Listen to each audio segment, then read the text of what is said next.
Sekarang, seluruh dunia dalam keadaan tegang. Di Eropa, yang katanya negara paling maju dan demokratis, sedang terjadi perang. Perang antara Rusia dan Ukraina. Diperkirakan sudah lebih dari 100.000 orang tentara dari Rusia meninggal, sedangkan di pihak Rusia bahkan lebih dari itu. Padahal diperkirakan jumlah penduduk Rusia hanya sepertiga dari jumlah penduduk Indonesia, sedangkan di Ukraina bahkan 1/10 pun tidak cukup. Saudara-saudaraku sekalian, katakanlah tentara Indonesia berada pada jumlah 400.000 sekian. Jika 100.000 mati, berarti dalam 4 tahun saja tentara kita sudah habis.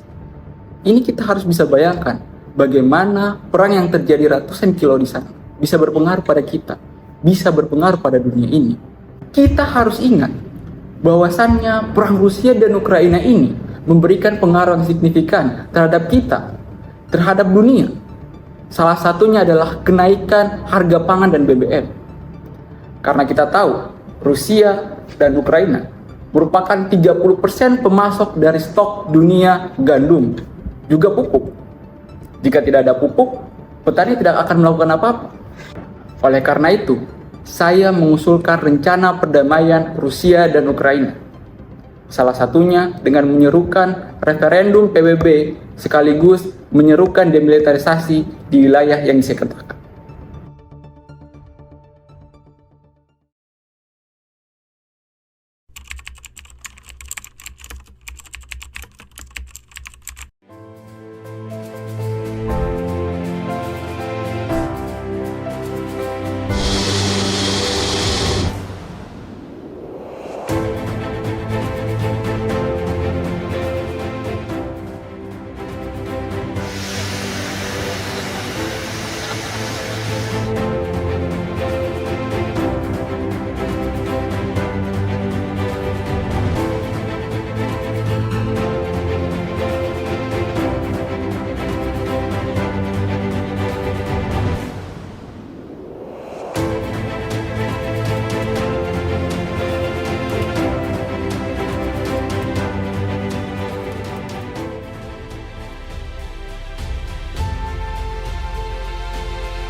Jadi, kami memulai sidang pleno ketiga kami.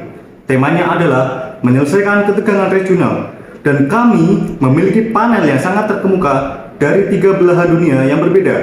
Dan saya akan meminta mereka sebentar lagi untuk berbicara sesuai urutan yang muncul dalam agenda kami. Prabowo Subianto, Menteri Pertahanan Indonesia.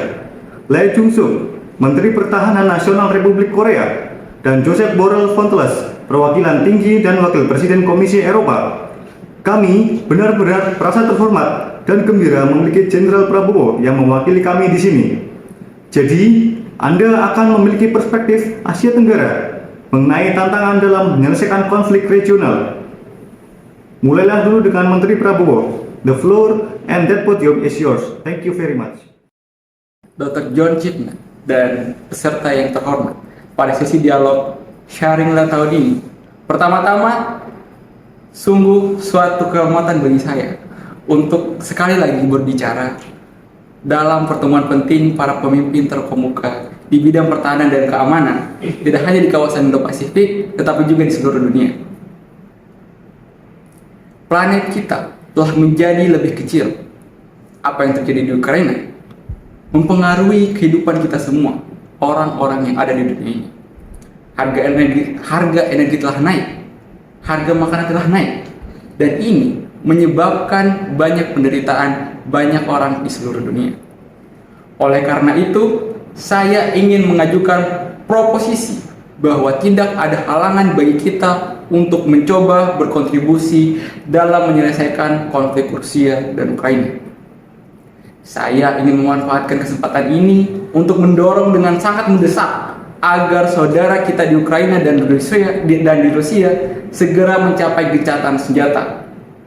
Saya mengusulkan agar dialog Shangri-La menemukan cara dengan tegas agar baik Ukraina maupun Rusia segera memulai negosiasi untuk perdamaian. Namun saya ingin mengusulkan garis besar rencana perdamaian sebagai berikut. 1. Gencatan senjata ditempatkan di tempat saat ini dua posisi pihak yang bertikai.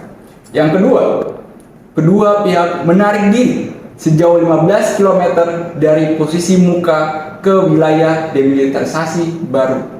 Ketiga, pasukan pemantau dan pengawal PBB segera dibentuk dan ditempatkan di sepanjang wilayah demilitarisasi baru ini.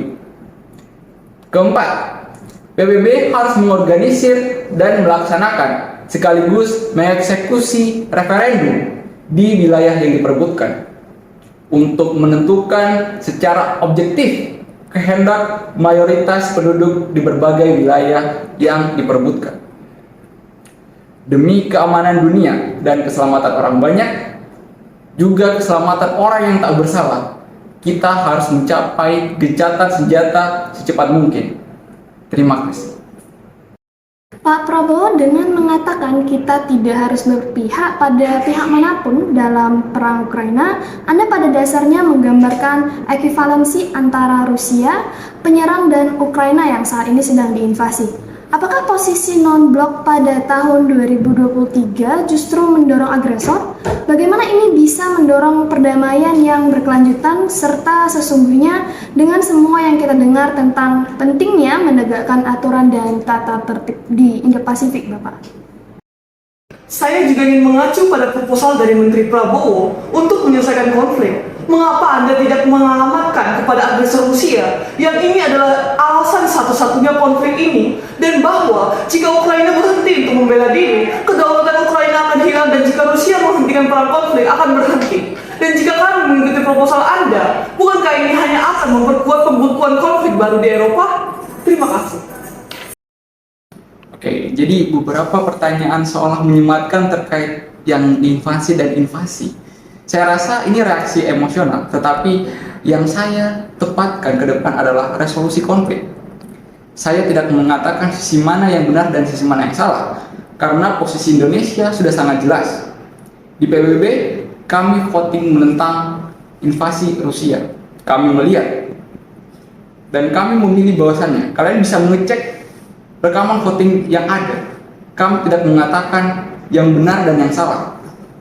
Saya hanya mengusulkan bahwasannya agar kita bisa memasukkan sebuah revolusi dari konflik yang terjadi saat ini, yang secara historis sudah pernah dilakukan.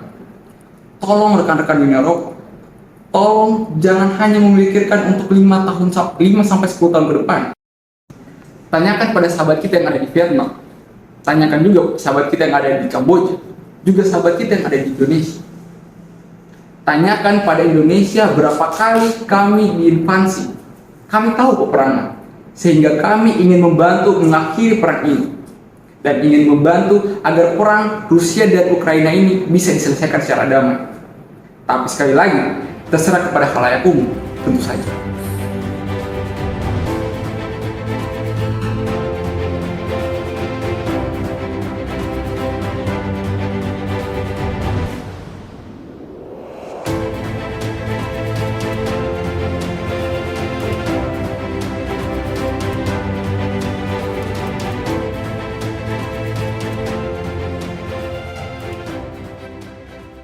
Oh, makanya sekarang orientasi pemerintahan Indonesia itu mengarah ke pertahanan dan keamanan. Soalnya waktu era Prabowo itu dia udah milih untuk demilitarisasi Ukraina dan Rusia.